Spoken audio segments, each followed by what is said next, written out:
fire and ice. This love is like fire and ice. This love is like rain and blue skies. This love is like sun on the rise. This love got me rolling the dice. Don't let me lose. Still falling for you. Still falling for you. Beautiful mind. Your heart got a story with mine.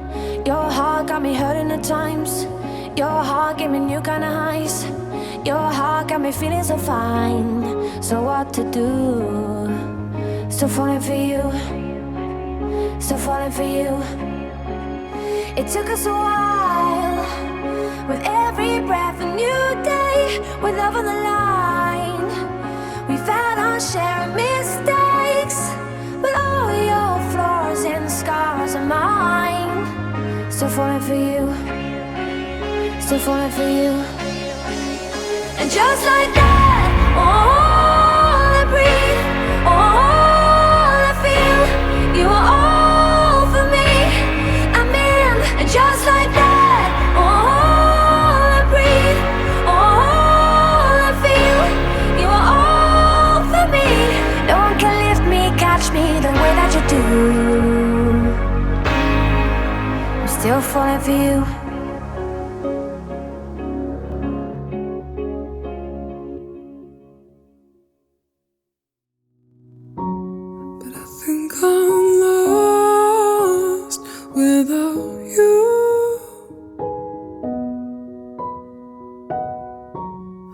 Just feel crushed without you.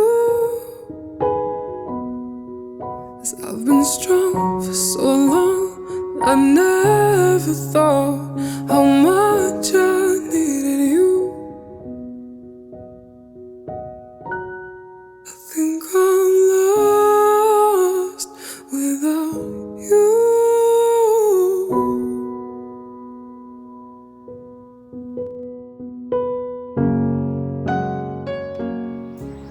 Gives me great pleasure seeing our beautiful granddaughter. This was written by an English poet, Robert Fulton, but it could have been easily written by a Greek philosopher. And if it had been a Greek philosopher, it would have then started Alpha Omega. But the Greek English poet named it the beginning and the end. I think this says everything about the glorious day today. You've known each other from the glance of acquaintance to this point of commitment. At some point you decided to marry. From that moment of yes to this moment of yes indeed, you have been making commitments in an informal way. All of those conversations that were held in a car, over a meal, or during long walks, all of those conversations that began with, when we're married, continue, will you will, we will. All those late nights that talk included someday, somehow, maybe, and all those promises that were unspoken matters of the heart, all these common things are more at the real process of a wedding. The symbolic vows you're about to make are a way of saying to one another, you know all these things that we've promised and hope, dream, well, we meant it all, every word. Look at one another. Do what you do, come on. Look at one another and remember the moment in time before this commitment you have been many things to one another.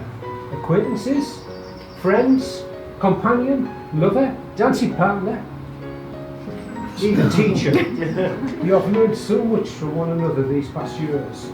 Shortly you shall say a few words that will take across the threshold of life, and things between you will never be quite the same. For after today you shall say to the world, this is my husband, this is my wife. Thank you. Thank you.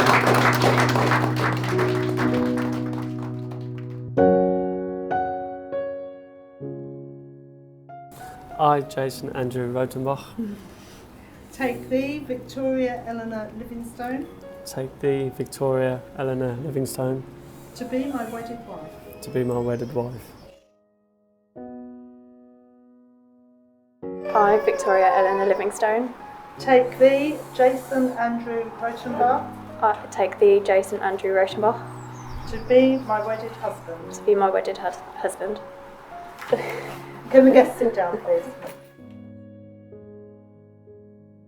I give you this ring As a symbol of our marriage, as a symbol of our marriage. wear it as a token Wear it